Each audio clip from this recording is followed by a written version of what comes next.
I moved on her, and I failed. I'll admit it. Whoa. I did try and her. She was married. Huge news there. I gotta use some Tic Tacs just in case I start kissing her. You know, I'm automatically attracted to beautiful. I just start kissing them. It's like a magnet. I don't even wait. And when you're a star, they let you do it. You can do anything. Whatever you want. Grab them by the...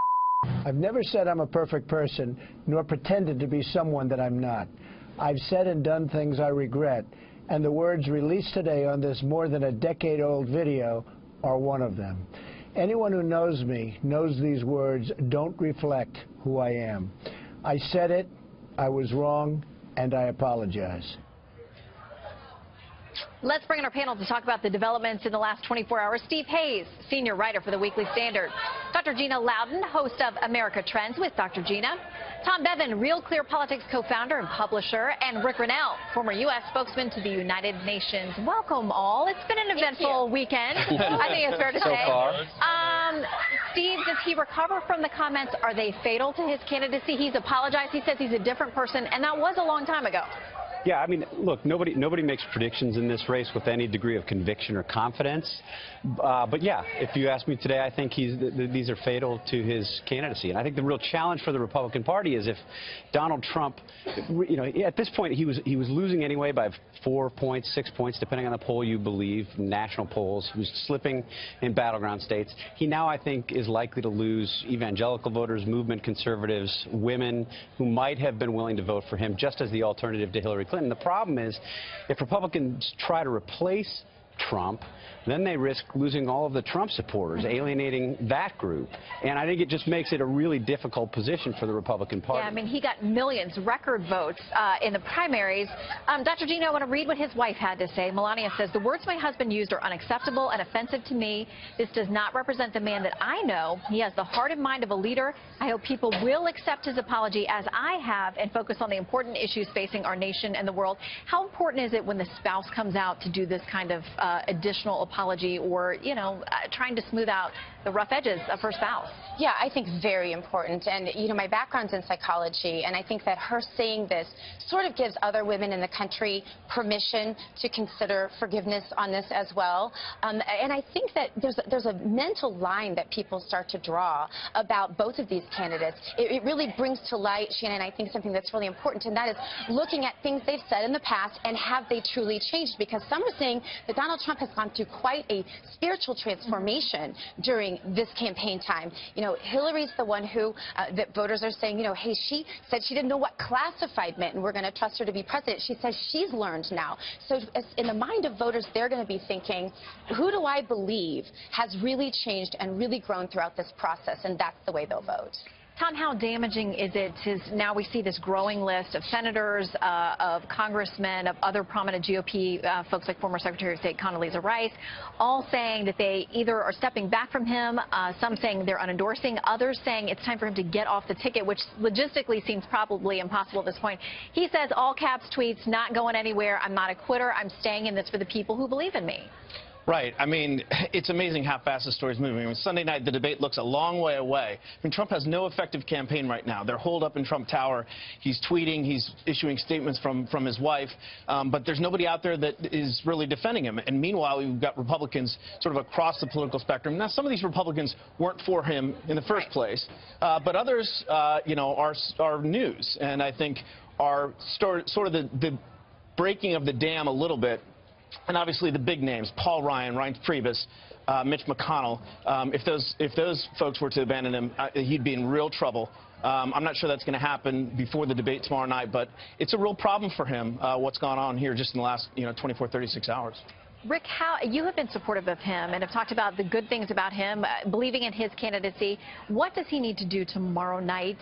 Does she bring it up? Does he bring it up? Does he control the conversation on it? How do you see it playing out? Look, I think before he gets to a debate setting, before he can start talking about policy, he's got to figure out how to deal with this current problem. This is devastating to the campaign. It's an ugly statement that no one can defend.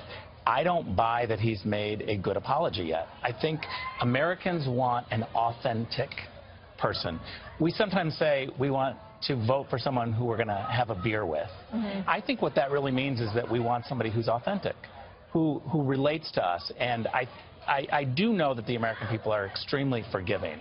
If they sense that there is an authentic apology, and I don't think Trump has done that yet. What he needs to do before he gets to the debate is have a journalist rough him up, ask him some really tough questions, and he needs to offer a humble, authentic apology. Can he do that? I don't know. Steve, there are also calls now, if he doesn't leave the ticket, for the head of the RNC, Reince Priebus, who has found himself many times during this campaign season in between a rock and a hard place, that it's time for Reince to go, too, if Trump doesn't. And that's coming from a member of Congress.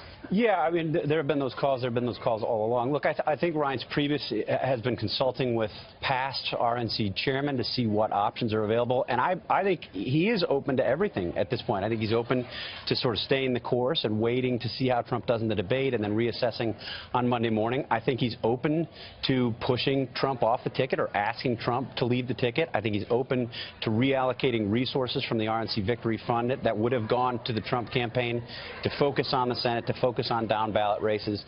Anything goes right now, and that's what's really amazing about if you stop and think about this moment, this flood of people who have unendorsed Trump and the resetting of this race right now. It's all up for grabs 30 days out from this final debate, because I think people are so disgusted with what they heard on the tape.